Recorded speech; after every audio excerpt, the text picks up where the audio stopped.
안녕하세요. 구대표 이야기 구대표입니다. 오늘은 23년 2월 1일 새벽 1시 12분입니다. 어제 제가 오랜만에 영상을 올렸는데 너무 많은 분들이 좋아해 주시고 댓글도 달아주시고 좋아요도 눌러주시고 조회수가 1800회 이상 나오고 정말 제가 생각했던 것보다 너무 많이 봐주셔가지고 제가 몸둘 바를 모르겠습니다.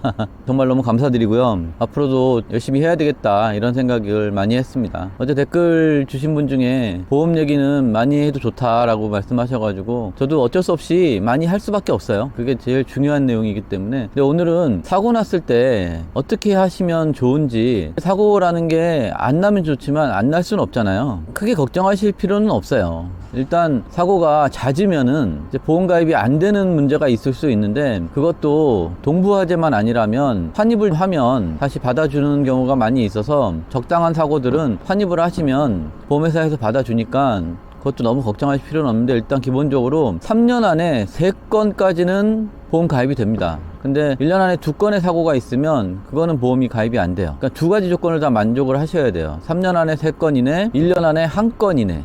이 두 가지 조건이 동시에 만족이 돼야지만 보험 가입이 되고요. 근데 카카오는 요거보다 조금 더 가입하기가 어렵습니다. 한 건만 있어도 안 되는 경우가 있을 수 있어요.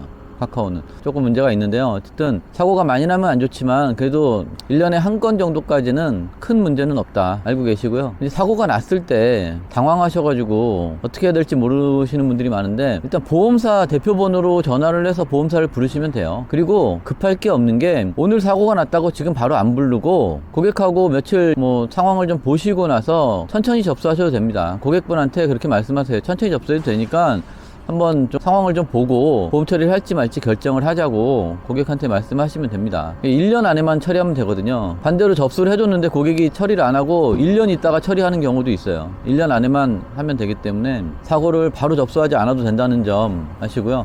근데 합의를 할 때, 제가 KB손해보험 같은 경우는 한 5, 60만원 선에서는 현금 합의를 하는 게 좋다, 그 이내는. 그리고 동부화재 같은 경우는 환입이 안 되기 때문에 100만원 이하의 사고는 웬만하면 합의를 하시는 게 좋다라고 말씀을 드리는데요. 어차피 면책금이 30만원 정도 나가잖아요. 그러니까 보험 한 건 기록을 남기는 것보다는 그 정도 선에서는 합의를 할 수 있으면 합의하는 게 좋습니다. 근데 막 막무가내로 보험 처리해달라고 하시는 분들이 있어요. 작은 사고인데도 불구하고. 그럼 일단 보험 접수는 해놓으시고요. 다음날이나 다다음날 고객님한테 전화를 해서 합의를 이끌어내는 게 좋습니다. 그러니까 그날 당일은 보험 처리 무조건 할 것처럼 해도 하루 이틀 지나서 합의금 적당히 제시하시면은 합의를 해주는 경우가 많아요.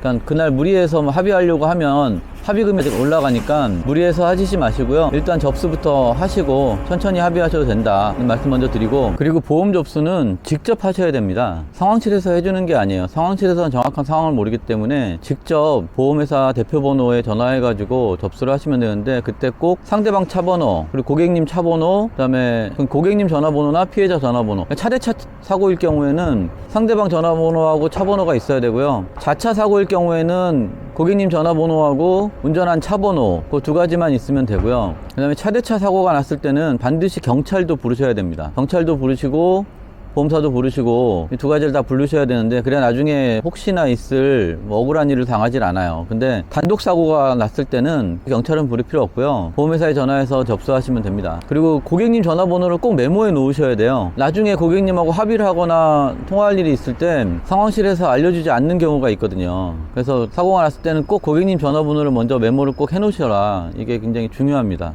그래야 합의할 때 전화해서 얘기를 할 수 있잖아요. 그리고 많이 문의하시는 내용 중에 하나가 뭐냐면, 본인이 한 것 같지 않은데 했다라고 고객이 주장한다는 거예요. 그래가지고 그거를 보험 처리를 해줘야 되냐 말아야 되냐 이런 걸 여쭤보시는 분이 되게 많거든요. 그래서 제가 항상 얘기합니다. 본인이 안 한 거는 끝까지 안 했다고 해라. 그러니까 본인도 긴가민가 한 부분이 있을 수 있어요. 분명히 안 했다고 생각했을 수도 있고, 혹시 나는 못 느꼈는데 내가 했을 수도 있지 않냐 이렇게 여쭤보시는 분들이 있거든요. 근데 본인이 못 느끼고 안 한 것 같은 거는 끝까지 그냥 안 했다고 하는 게 맞습니다. 그게 뭐 큰 사고면 어차피 그렇게 안 될 거고, 대부분 아주 경미하거나 뭐 이런 것들인데 그런 거는 사실 안 해줘도 되는 거예요. 만약에 본인이 느끼지 못했는데 했다 하더라도 정말 경미한 거잖아요. 그런 것들을 해달라고 하는 고객이 고객이 그게 문제가 있는 거죠, 사실은. 예를 들어서 뭐 방지턱 같은 거 넘다가 아주 조그맣게 소리가 났어요. 그러면 사실 방지턱 넘다가 밑에 하부에 좀 긁힐 수도 있는 거잖아요. 근데 그 차가 한두 번 그랬겠습니까? 그렇다고 내가 살짝 긁었는데 그거 가지고 보험 처리를 해달라고 하는 거는 그 사람이 나쁜 사람인 거거든요.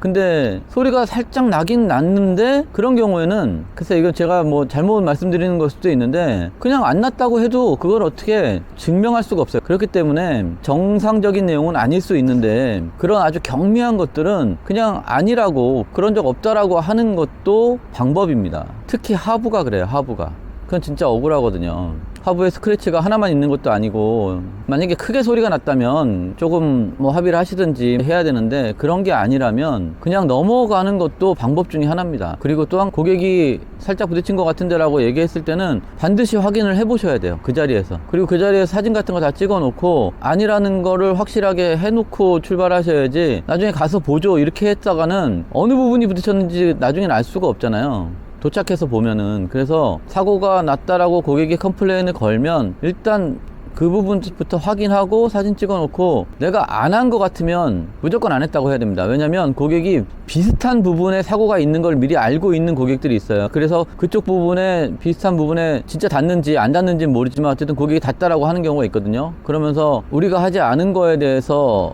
이거다, 이 부분 지금 사고 난 거다라고 얘기하는 경우도 제가 여러 번 봤습니다. 그래서 그런 경우에도 무조건 아닌 건 아니라고 하실 줄 알아야 됩니다. 그래서 꼭 현장에서 바로 확인을 하셔야 되고요. 근데 그렇다고 고객이 괜찮아요 그냥 가세요 그랬는데도 거기서 계속 확인하자고 하는 거는 바보짓입니다. 왜냐면 그냥 가자고 그러는 고객들 중에 대부분은 좀 상처가 났다 하더라도 그냥 대리기사한테 이걸 뭐 하겠냐 하고 그냥 보내는 경우도 많이 있거든요.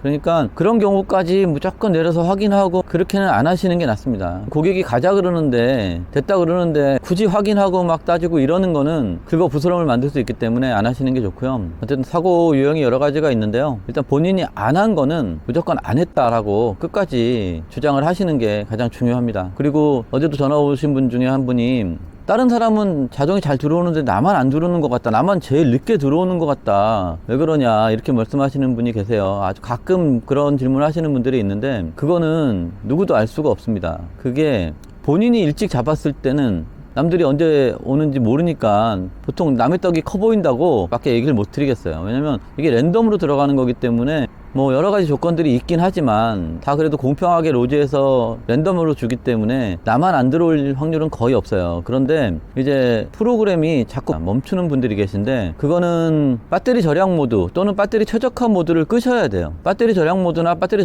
최적화 모드로 설정이 되어 있으면 로즈 프로그램이 가끔 멈추는 경우가 생기더라고요. 그래서 배터리 절약 모드만 해제하시고 하시면 그런 경우가 많이 없을 겁니다. 그리고 핸드폰을 하루에 한 번씩은 꼭 껐다 켜주셔야 돼요. 그래야 프로그램이 엉키는 일이 없습니다. 오늘 제가 8시 좀 넘어서 나왔는데요, 오늘은 3콜을 했습니다. 8시 29분에 마곡역 근처에서 양천 목동 가는 거 25,000원짜리 한 콜 하고요. 그다음에 바로 목동 사거리 근처에서 가양 7단지 오는 거 15,000원짜리 또 한 콜 하고요. 그 다음에 가양 7단지에서 강서구청까지 걸어갔거든요. 한 15분 걸려가지고. 근데 강서구청 가자마자 김포 통진 무슨 일인데 하여튼 통진에서 한 5km 들어가더라고요. 그래서 거기 가는 게 45,000원짜리가 떠가지고 제가 3콜 했습니다. 그래서 찍힌 거는 85,000원인데 첫 번째 거하고 맨 마지막 거 5,000원씩 팁을 주셔가지고 95,000원 오늘 찍었네요. 근데 김포 통진 갈 때는 마지막 콜이라고 생각을 하고 갔습니다. 제가 멀리는 안 가는데 김포도 양촌 정도까지만 가는데 오늘은 조금 멀리 갔네요. 왜냐면 한 12시 정도 조금 전에만 도착하면 나오는 버스가 있으니까 그렇게 문제가 되진 않거든요. 많이 걸으면 2km 정도 걸어서 버스 정류장까지만 가면 12시 정도까지는 살아나올 수 있으니까 통진에서 버스 타고 장기동까지 나와서 장기역에서 지하철 타고 나왔습니다. 오늘은 그냥 평타 정도 한 것 같습니다. 오늘은 말일이라 가지고 제가 좀 일찍 들어오려고 했었는데 조금 시간이 많이 걸렸어요, 들어오는데. 장기동 맥도날드에서 햄버거도 하나 먹고 들어와 가지고 근데 오늘 따뜻하더라고요, 오늘은 날씨가. 그래가지고 차에 탈 때는 잠바를 벗고 탔습니다. 제가 옛날에도 말씀드렸는데 이제 걸어가면 덥잖아요. 차에 타실 때는 잠바를 꼭 벗고 타셔야 운전할 때 덥지가 않습니다. 오늘은 여기까지 하겠습니다. 오늘도 끝까지 시청해 주셔서 감사하고요. 앞으로도 더 열심히 하겠습니다. 감사합니다.